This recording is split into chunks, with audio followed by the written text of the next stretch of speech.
Estamos con Carlos Olarán, figura del fútbol argentino de entre 1984 y del año 2000. Jugó en Argentino Juniors, campeón de Racing con la Supercopa, estuvo en Israel. ¿Cómo estás, Carlos? Muy buenas tardes. Hola, ¿qué tal? Buenas tardes. Un gusto, la verdad, estar aquí hablando contigo. Y bueno, sí, yo creo que a veces es tener un poquito de suerte, ¿no? En lo que uno hace y la verdad que me considero un tipo de suerte porque realmente estuve en los momentos justos en distintos equipos y bueno, gracias a Dios uno queda a través de eso en la historia linda de esos clubes, ¿no? Bueno, contanos la primera parte de tu historia. Naciste en Córdoba. ¿Cómo llegás a Primera División? Que no es fácil hacerlo. Yo creo que en eso hubo algo particular, se dieron muchas cosas. ¿Cómo llegaste a Primera División?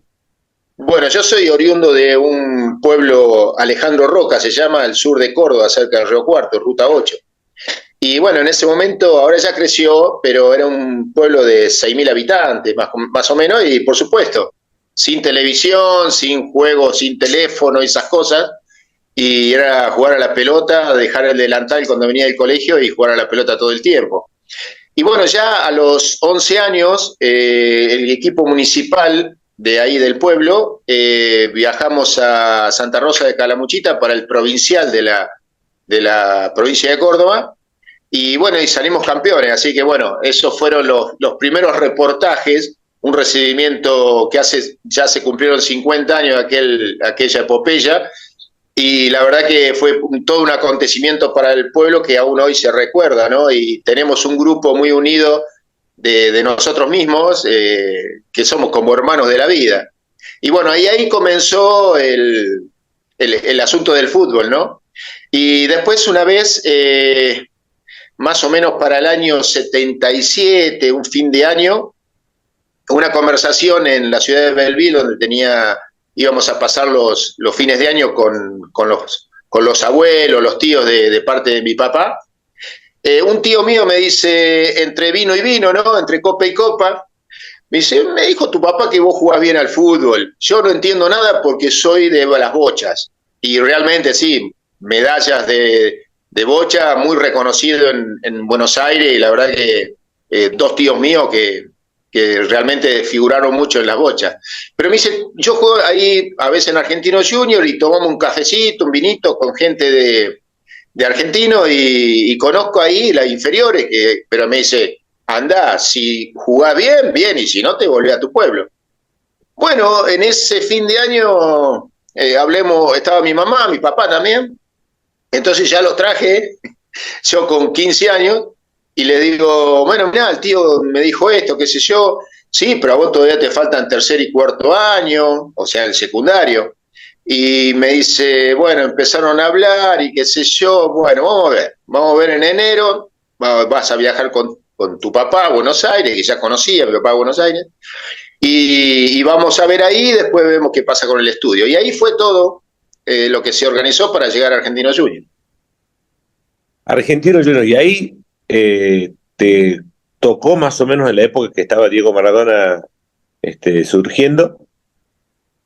Sí, yo te digo, soy sincero, ¿no? En aquella época no se hablaba mucho de Argentinos Junior, no teníamos televisión, algún gráfico por ahí que podía haber ojeado, pero bueno, más que nada los equipos más grandes. Y cuando llego a Argentinos Juniors, el primero que me presenta, que estaban en inferiores, el Vichy Borghi. Nunca me olvido del Vichy porque me lo presentaron, él estaba en una división más chica que yo era para llegar a sexta. Y bueno, fueron dos pruebas, ya quedé. El que me probó fue Francisco Cornejo, el que había traído a Diego, o se lo habían presentado a Diego. Y bueno, y ya comencé ahí, y la verdad que, bueno, pasé los estudios, tercer y cuarto año, porque mis padres me dijeron, seguís estudiando porque si no, de una oreja te traemos de nuevo para el pueblo. Buenísimo. Así que tenía que terminar, sí, sí, era la promesa de mis padres conmigo, ¿no? De palabra. Y sí, los terminé y todo, no hay ningún problema. Bueno, comencé así, yo en el 78 estaba con edad de sexta, pero faltaba el 3 de la cuarta. O sea que me probaron en cuarta, me acuerdo con Boca Juniors en la Candela, empatamos 1-1 y ya quedé en la cuarta división. O sea, me sobraban 2 años, pero yo era grandecito y bueno. En el 79 ya comienzo a jugar en cuarta y salir, ir a practicar con reserva, salir en el banco de reserva, y en el 80 ya directamente en reserva y salir en el banco de primera. O sea que realmente fue bueno, y ahí lo conozco a Diego, ¿no? Yo, un pibe así que solamente abría las orejas y cerraba la boca, y la verdad que ya era un fenómeno.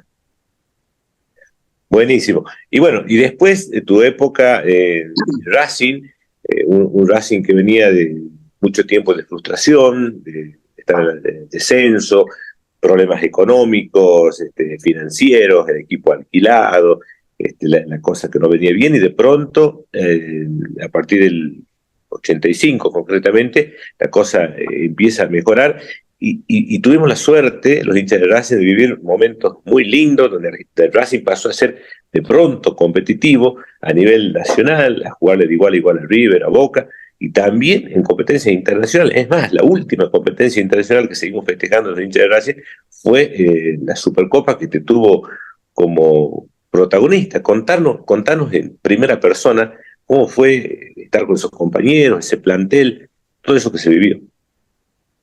Bueno, antes te dejo lo que pasó en Argentinos, es que después tengo la opción de debutar o sea, en el equipo con Diego, y jugamos la Copa de Oro en Mar del Plata siendo compañeros, y después se va a Boca. O sea, fue eso para culminar lo de Argentino. Bueno, yo había estado a préstamo en Chacarita porque no viene el Piojo Judica a Argentinos Juniors, después que nos habíamos salvado del descenso con San Lorenzo, ganándole a San Lorenzo en cancha de Ferro, y se fue San Lorenzo al descenso. Viene Judica y no me da la titularidad, entonces me voy a Chacarita. No cobramos nunca, pero bueno, por lo menos jugaba. Termino el año en Chacarita, tengo que volver a Argentinos Juniors, y me quería Belgrano de Córdoba, me había sondeado como para ver si podía ir allá, qué sé yo, todo aquello. De repente estoy en casa, suena el teléfono, atiendo, bueno, lo llamamos de Racing Club, y yo digo, será Racing de Córdoba, porque, o sea, como venía de la parte de Belgrano, y le digo, bueno, sí, ¿qué? Racing de Córdoba. No, Racing Club de Avellaneda. Me quedé, mirá, si me vieras en este momento se me eriza la piel, porque imagínate, un equipo grande con la historia de Racing, que te llamen por teléfono a tu casa.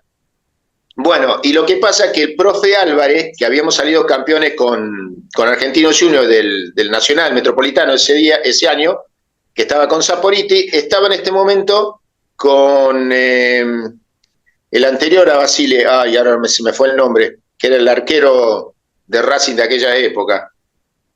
Sí. Bueno, uno más todavía de otra época, más antes.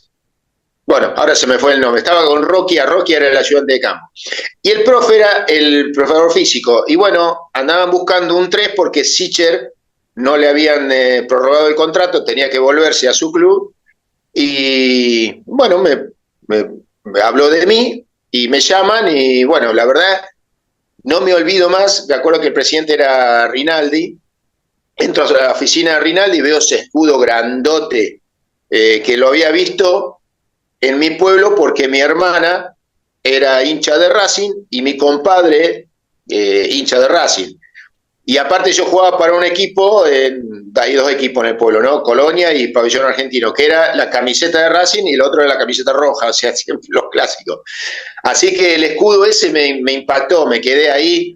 Y bueno, me vieron, hice algunas prácticas, y más que nada Roquia, que los tenía como ayudante de campo. Y bueno, y ya firmó el contrato con Racing. La verdad que fue algo... era algo que vivía como diciendo, ¿a dónde estoy llegando? Porque uno a veces no lo espera, menos viniendo de Chacarita, que no cobrábamos nunca, que no sé si nos veían o no nos veían, no había tantos medios así como es ahora, así que fue algo muy lindo para mi carrera deportiva, ¿no? Exacto. Y ahí, bueno, ese plantel que se había armado con Fillol, con una defensa bastante firme de la cual formabas parte, un mediocampo con llegada, con creatividad, Colombati, arriba Walter Fernández, Totti, Rubén Paz, realmente un equipo muy bueno que yo creo que merecíamos salir campeones a nivel local, pero se nos dio la Supercopa. Bueno, ese plantel tenía una base, de la cual nombraste algunos de ellos. Estaba, bueno, Atadía, Walter Fernández, Colombati, Gustavo Costa, el turco Wills, que era el arquero, que habían pasado las mil y una cuando fueron, que ascendieron y fueron alquilado el equipo a Mendoza, donde le tiraban de todo. Bueno, esa era la base. Y que lo había tenido Coco y después se había ido.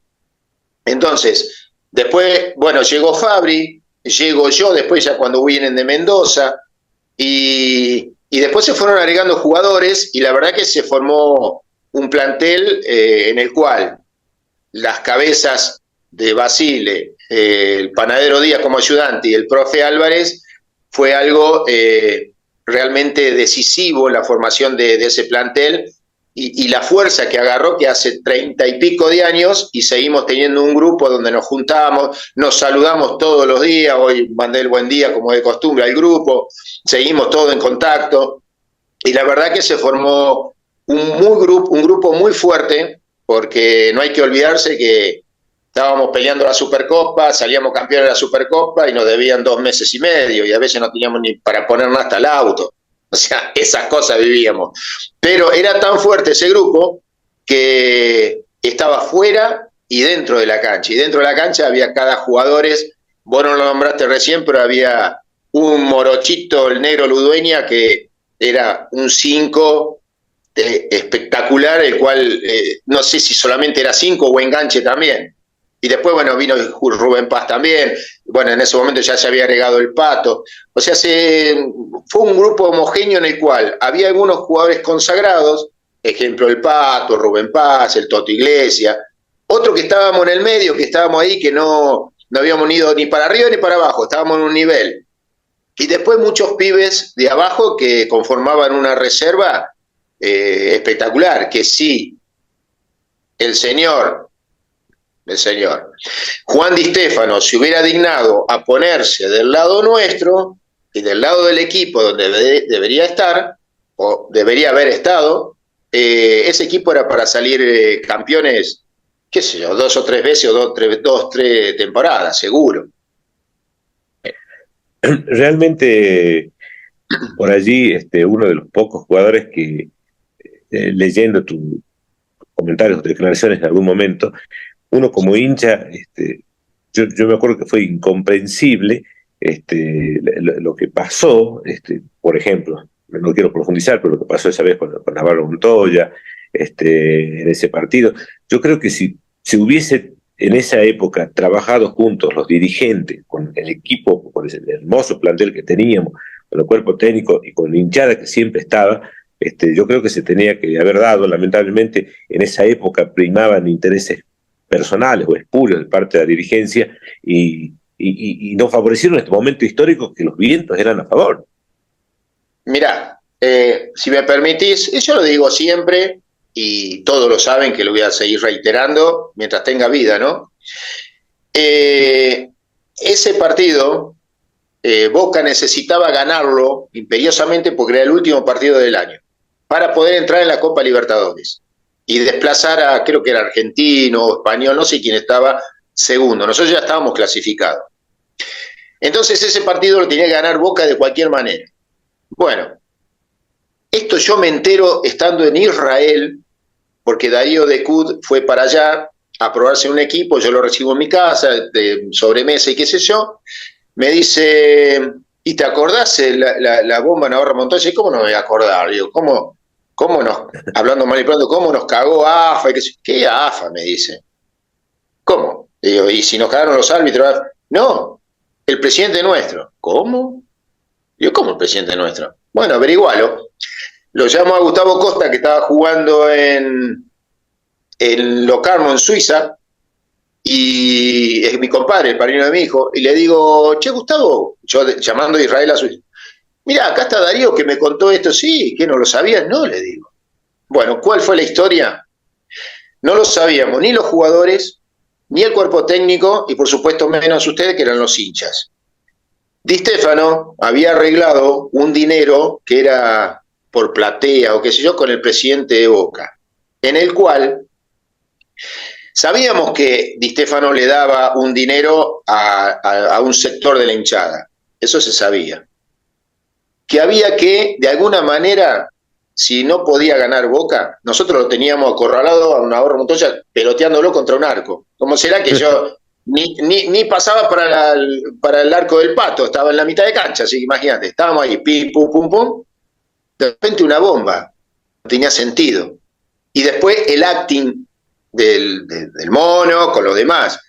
¿Por qué te digo el acting? Porque el masajista nuestro, Peduto, estaba de ropa civil, o sea, sin escudo, sin nada, cerca del túnel. Cuando lo llevan al mono en camilla, Graciani iba con él. Y el mono abre los ojos, le dice, che, ya está todo, sí, sí, sí, sí, ya está, nos vamos al vestuario y ya está, tenemos el partido ganado. Lo escucha el masajista nuestro. Pero claro, lo que menos pensábamos, que había sido todo un acting, bueno, qué sé yo, Fabiste se le echaba la culpa, que esto, que el otro, que los árbitros, que no haber sido traicionado por nuestro propio presidente. O sea, ese fue lo malo de todo esto, porque la historia linda de vivir en Racing, olvídate, es hermosa, pero lo triste fue eso, porque fuimos engañados y traicionados por el propio presidente y toda la gente. Y hoy en día hay algunos dirigentes que estaban en esa comisión, que después renunciaron y están en nuestro grupo, pero les corre por las venas celeste y blanca, ¿viste? Entonces, realmente fue así. Yo no lo podía creer y después fui preguntando a algunos de la hinchada y qué sé yo, me dice, sí, lo que pasa es que les pasaba guita, o sea, no auto autoconvocándose de que eran ellos, sino que como alguien sí pasó, qué sé yo. Bueno, esa fue la historia triste que si de alguna manera hubiera estado con nosotros, o con el plantel, con la gente, como debe ser, y ese equipo tenía una reserva para los campeonatos locales, bueno, ese campeonato lo perdemos así, nos sacaron 5 puntos. Los dos del partido más 3 puntos más y salimos segundo o tercero. Si no, salimos campeones. Así que bueno, esas son las cosas feas de nuestro fútbol, parece, ¿no? De nuestro fútbol. Pero por suerte, digamos, este plantel se merecía algo y yo creo que va a quedar para siempre en la historia con lo que fue, primero, uno de los goles que más grité en mi vida, aparte del de Bedoya que hizo en el 2001, de Néstor Ariel Fabri. Realmente fue increíble ese gol. Fue un partido con partido de película, y luego la final, primero en Avellaneda y después en Brasil. Contame de esos momentos. Mirá, se me eriza la piel de nuevo porque lo cuento como si lo estuviera viendo en este momento. Estábamos todos en el ataque, íbamos perdiendo 1-0 y quedábamos fuera por el gol doble que ellos habían hecho de visitante en Avellaneda, aunque hubiéramos ganado 2-1, pero el gol doble nos sacaba de torneo. Entonces me quedaba el Pato y yo y todo lo demás al ataque. Cuando se venían, que tenían a Alzamendi y a Canigia, el Pato siempre me decía, ocupate del rubiecito que del otro me ocupo yo. Y hay una toma de video cuando el Pato lo saca corriendo a Alzamendi, lo apura fuera del área y lo termina apurando allá en la mitad de cancha. Y yo el rubio lo miraba por todos lados, yo no quería que ni la tocara. Bueno, ¿qué pasa? Estamos en eso cuando viene el tiro de Camote, la saca Pumpido y viene el córner rápido. Tiran el córner y te digo, pero lo escucho hoy, 3/4 de cancha de River era un lío bárbaro ya festejando, qué sé yo, y la bandeja de Racing era la bandeja alta, allá arriba. Todo calladito. Hace el gol Fabri yo siento un silencio acá atrás, o todo lo costado, y allá veo que empiezan a revolear pibe, gorro, campera, de todo. Imagínate, fue algo, y después viendo el reloj, ya había pasado el tiempo que debía ser el partido y ya iba a tiempo suplementario.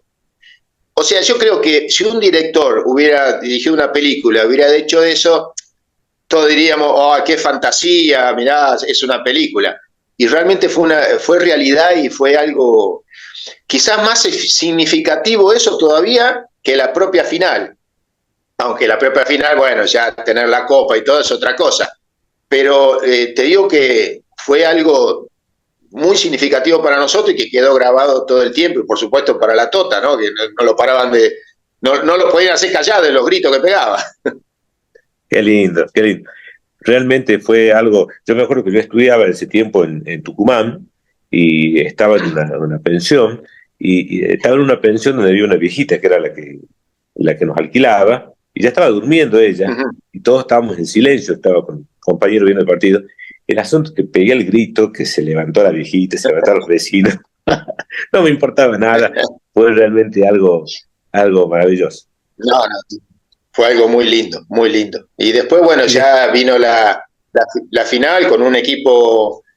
Y ojo, el equipo de River era un equipo el cual tenía jugadores internacionales de selección, jugadores nacionales de selección, y tenía un equipazo. O sea, eh, sin desmerecernos a nosotros, pero realmente le ganamos a un equipo que tenía todas las de llevarse el triunfo. Y bueno, y ganarle en Avellaneda y después empatarle en la cancha de ellos fue algo. Y lo mismo pasó con el Cruzeiro.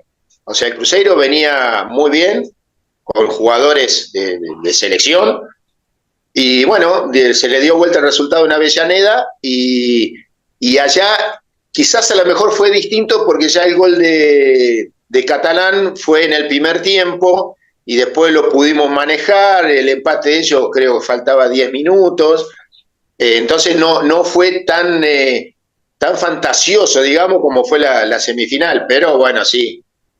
Imagínate que había 100.000 personas en el estadio, de los cuales Racing habrá llevado 300 personas. Era todo un escenario de ellos. ¿Cómo será que cuando ganamos, ya se terminó el partido y damos la vuelta, abrieron todos los riegos para que no les pudiéramos dar la vuelta? Invierno, se la dimos igual, volvimos todos engripados, pero no importa, contentos. qué barro, qué lindo realmente. Y te encuentras con hinchas todavía que se acuerdan de esos momentos en la calle. La verdad que sí, por eso yo siempre digo, y soy un agradecido a ustedes, los periodistas, a los hinchas de fútbol, porque es la manera de que uno siga, no en la vida cotidiana, pero siga estando vivo en lo que fue la carrera de uno, porque te cruzás con un hincha, o si no, a veces nos llaman, nos dicen, ¿por qué no mandás un video? Alguien está cumpliendo años, o un pibe que no te conoce, pero por ahí a lo mejor se está reponiendo de una enfermedad y le va a venir bien porque es fanático de Racing, después te googlean y qué sé yo. Y bueno, y los periodistas también, porque nos siguen manteniendo vigentes, de cierta manera no dejamos de existir. Y eso es muy lindo.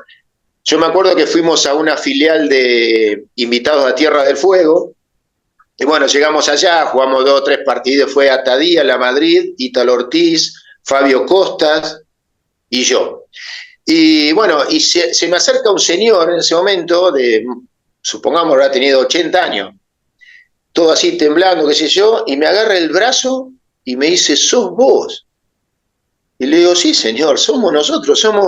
Lo que pasa es que usted nos vio en esto, que era una pantalla, pero somos tan seres humanos como usted, y usted de alguna manera es el que nos sigue teniendo vivo a pesar de su edad y todo por sus recuerdos.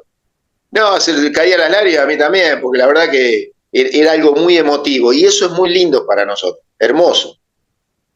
Nosotros, que soy acá en el norte, jugábamos al fútbol en canchitas, en Buenos Aires le dicen los potreros, y siempre cuando jugábamos en esa época nombrábamos a los jugadores. Y acá todos son claro, River y Boca, decían Maradona, Pasarela. Y se asombraba cuando, en el caso mío, lo nombraba ustedes, ¿no? claro, Y bueno, era una manera de siempre tenerlos presentes. Tiempo no había Play, no había. Nosotros lo claro. escuchábamos por la radio. Acá la radio LB7, Radio Tucumán, siguió la campaña de Racing, no sé por qué, capaz que alguno de los dueños sería hincha de Racing, pero seguía todos los partidos de la B y de Racing, que los sábados sintonizábamos LB7 y lo seguíamos a los partidos de Racing. Y como te contaba, te pude ver en el año, debe haber sido 87, me imagino, cuando jugaste en Tucumán, con San Martín en Tucumán, un partido que hacía muchísimo calor, perdimos 3-1 con San Martín, sería Fillol, me acuerdo que atajó una pelota contra el palo, increíble, y a vos te tenía cerca, porque yo estaba cerca en la tribuna lateral, y vos hacías ese circuito, jugaba el Panza Videla, creo que jugaba también en esa época, había Claro, entrado sí, en sí, ese partido. El Panza vino también de argentino, o no sé dónde había estado después de Argentina y vino también a Racing. Sí, no tuvo tanto ruedo porque había muchos, había un plantel muy enorme, inclusive había un muchacho llamado Rabunial, que también está en el grupo con nosotros y todo, que no tuvo la rompía en Uruguay, pero no tuvo las oportunidades porque estaba un Colombati, un Rubén Paz, después de abajo venía la Madrid, Perico Pérez, qué sé yo, había un volumen, por eso no se cuidó ese plantel, porque si no le hubiera dado mucha satisfacción a mucha gente en los campeonatos locales. Y de ese partido sí, me decías vos el otro día y yo a veces tengo flashes así de cosas porque hay tantas cosas que a uno se le va de la cabeza, pero lo que siempre tratamos, y este grupo siempre fue en eso, muy humilde, en venía gente al hotel o nos paraban y charlaban con nosotros, o sea que la verdad que por eso ese grupo todavía sigue vigente y nos seguimos viendo 3 o 4 veces, mirá que yo estoy fuera de Capital, lejos, más o menos 100 kilómetros, pero 5 o 4 veces por año nos reunimos hoy justamente Ítalo le dijo a Fabri, dale, vení, ¿cuándo vas a venir de la Copa? Porque Fabri está en la Copa América. Así ya empezamos a elaborar el asado, la cena para reunirnos. Y bueno, y Chupete Vázquez, que estaban en Centroamérica. De esa época realmente maravillosa que fue Racing, te tocó ir a Israel. Y allí quiero que me cuentes, antes de pasar a lo futbolístico, lo que significa vivir en ese país, ¿no?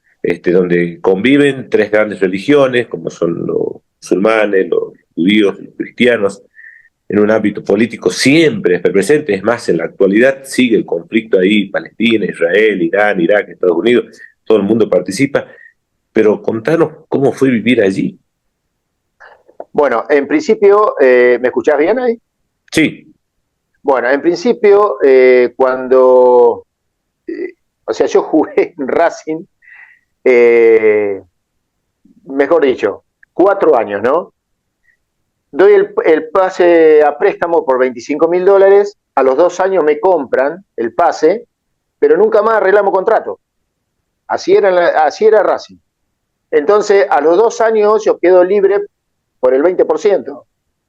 Entonces me quedo con el pase en mi poder y ya veía que se venía un poco la hecatombe de Racing, se habían ido casi todos los compañeros que yo tuve, y bueno, hago 2 o 3 cassettes y los reparto. De repente me llaman de Israel, o sea, un manager que se conectaba con Israel, que había trabajado en el gráfico, y me dice, mira, hay una propuesta de acá, tanto dinero, qué sé yo, hasta aquello, primero a 1 año y después a 2 años, según cómo va. Bueno, listo. Claro, yo, las noticias que tenía de Israel era que se estaban a los cuetazos todo el tiempo.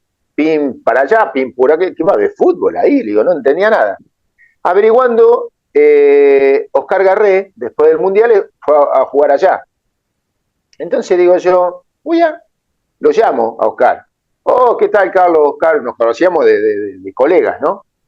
Y me dice, no, no es tan así, es a nivel de frontera. Vos vas a ver las chicas y los chicos soldados con armas y todo, pero es a nivel frontera los líos. En el Líbano, con la frontera con el Líbano, por el sur, por la Franja de Gaza, pero después con Jordania, por ejemplo, no hay nada, con Egipto no hay nada. Bueno, Y así vino el presidente del club, Apoel Petastigua se llamaba, un equipo más o menos como un club como el de Vélez, digamos acá.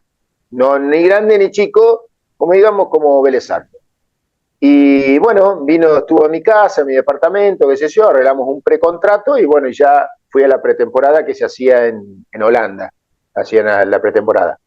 Y bueno, ya después, sí, llegué a Israel. La vida muy occidental, es muy, digamos, muy yanqui, o sea, está muy... Yo lo interpreté así, es una base yanqui de alguna manera, o estadounidense, en el Medio Oriente, que le conviene tanto a Europa como a Estados Unidos. Me estoy metiendo un poco en la política, pero es más o menos lo que uno fue observando y preguntando. Yo soy muy preguntón y mira cómo será que leí el libro, o sea, la Biblia como un libro de historia. Entonces decía, bueno, acá estuvo Jesús, acá estuvo Moisés, lo que sea, y iba a ir a visitarlo porque prácticamente todo se generó ahí. Entonces me fui averiguando cosas y efectivamente todo pasaba a nivel de frontera. Igualmente me pasó de vivir una guerra, no vivir la guerra, pero sí con las máscaras antigas, poniendo los nylons en las ventanas para que si fuera gas no entrara gas, que fue la guerra de Irak. O sea, Irak tiraba los misiles a Tel Aviv y yo vivía en una ciudad que estaba entre Irak y Tel Aviv, como si fuera Avellaneda. Y los misiles lo tiraban desde Bahía Blanca, algo por el estilo. Entonces, claro, me pasaban por arriba de la cabeza. Escuchaba los sonidos de los patrios cuando salían a pegarle a los otros, inclusive en el estadio donde jugaba yo cayeron pedazos de misiles. Y en un momento también la psicosis de los autobuses que reventaban, los kamikazes que se hacían reventar dentro de los autobuses. Igual el club me daba un auto, yo no andaba en colectivo, pero qué sé yo, es un poco la paranoia, pero después la vida... ¿Sentiste miedo? ¿Sentiste miedo por tu vida? Mira, me preguntaron muchas veces eso, y realmente, te digo, iba. Yo en ese momento ya estaba solo. Mi familia estaba en Suiza con Gustavo, que habíamos ido para allá, y yo me volví a Israel porque no sabía qué hacer. Iba al club, a mi casa o de un amigo, y la máscara atrás en el asiento de atrás del auto. Y viendo si sonaban las sirenas, porque suena la sirena, comienza a ser la sirena cuando ya saben que está partiendo un misil, y bueno, y después refugiate. El problema era que los búnkeres están debajo de los edificios de departamentos. Entonces, si era gas, el gas es más pesado que el aire y morías como una rata ahí adentro. Pero claro, si no era gas y vos estabas en los pisos superiores y volabas con todo. Es más, un misil de esos cayó en una manzana y no quedó nada. Así que no había gente porque emigró mucha gente. Emigró mucha gente a Jerusalén, al sur de Israel, a Europa. Y entonces, ¿qué pasaba? Tiraban todo al servicio de inteligencia que está en Tel Aviv. Entonces los misiles caían por ahí, los que podían caer, ¿no? Y el miedo, te digo que en ese momento, no sé, porque no, o sea, vos no estás sintiendo los balazos que pasan por arriba de tu cabeza y demás. Entonces, sí, la sirena, pero te quedás ahí. O sea, la verdad que no sentía ni miedo, ni excitación, ni nada. O sea, estaba como diciendo, y bueno, qué sé yo, si cae, cae. Pero bueno, son cosas. Fue una guerra medio rara, porque no la vivís en el campo de batalla, como puede pasar en Gaza, como puede pasar en el Líbano o en otros lugares, en Ucrania, qué sé yo, y la vivís medio de costado, pero sí, latente que te puede caer un misil. Una vez fuimos a jugar al sur, al norte, contra la frontera del Líbano, y yo sabía que había misiles cortos, cae acá y me vuela media manzana, pero eran misiles chicos. Entonces, cuando llego al hotel, llego al conserje y el conserje me da la llave de la habitación. Y yo me quedo mirándolo y me dice, ¿algo más? Hablaba en inglés, ¿no? ¿Algo más necesita? Sí. Discúlpame, ¿dónde está el búnker? Y se empieza a reír, porque dice, bueno, sí, no, vos sos extranjero, qué sé yo. Mirá, igualmente no está pasando nada, pero bueno, si tiran algunas cachuzas, que se llaman los misiles cortos, que era del... Vos veías la frontera, veías las sinagogas del Líbano, y lo ves ahí, atrás del alambrado. Entonces te pueden tirar. Y me dicen, igual está acá a la vuelta, pero ya damos aviso, la sirena, pero igual, últimamente no están tirando. Pero digo yo, ¿y si tiraban en ese momento, qué hago? Bueno, cosas así, anécdotas, ¿no? Pero realmente lo vivís de otra manera porque no estás ahí que te pasan las balas arriba de la cabeza. Sí, por supuesto, sabiendo, si vos razonás un poquito, sí, bueno, cae acá, chao, olé. Pero bueno, así. Decías, decías que recorriste ahí Israel. ¿Qué lugares de la vida de Jesús fuiste? Todos. Hasta donde está la pisada, no sé, yo creo ahí, qué sé yo, de Jesús eh, cuando ya quedó marcado, cuando iba al mar de Galilea y pasaba, o pasaba caminaba por las aguas del mar de Galilea.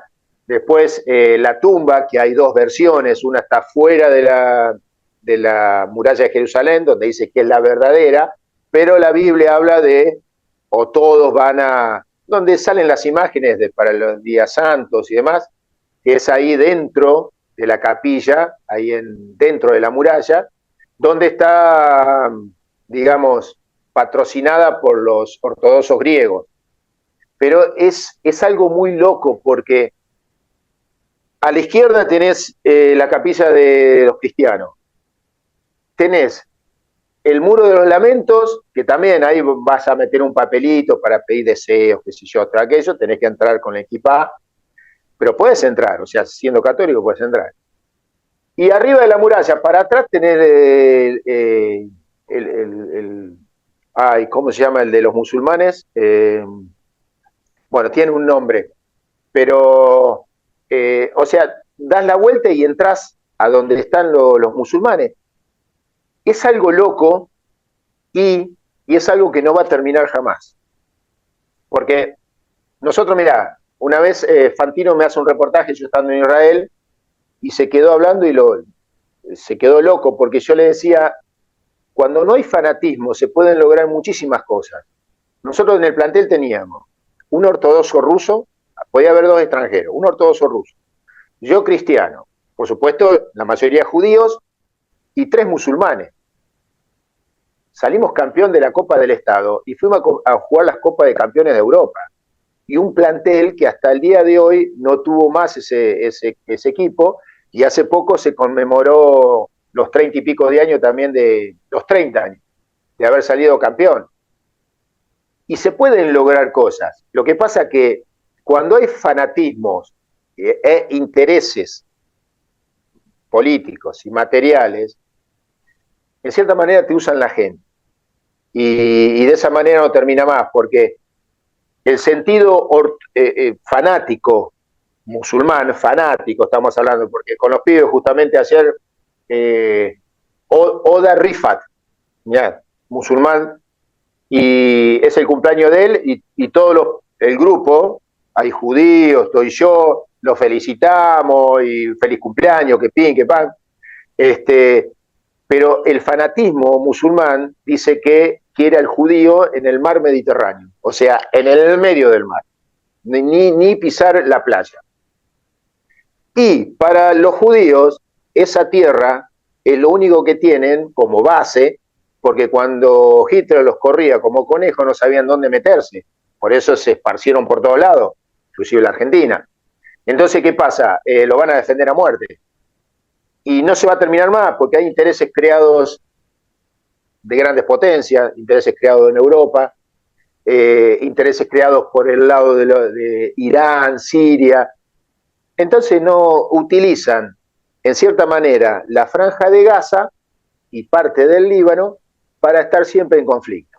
Y eso no termina más. Lamentablemente no termina más. ¿Por qué? Porque a veces yo estoy hablando con gente y me dice, no, pero esto, qué sé yo, esto, aquello. La mano de obra de la parte judía de Israel viene de la franja de Gaza. O sea, es la gente que va a trabajar a Israel para, no sé, para levantar un ladrillo, para hacer quehaceres de la casa, qué sé yo. Y esas personas necesitan ese trabajo. Y esas personas no quieren saber nada de la guerrilla, del terrorismo, de esto, porque no les significa. Viven en la pobreza, un día una bomba, otro día un tiro, ahora pasó lo que pasó, volvieron de nuevo para atrás todos los líos. Y esa gente necesita, es lo mismo que acá vos vas a cualquier villa y no son todos malos.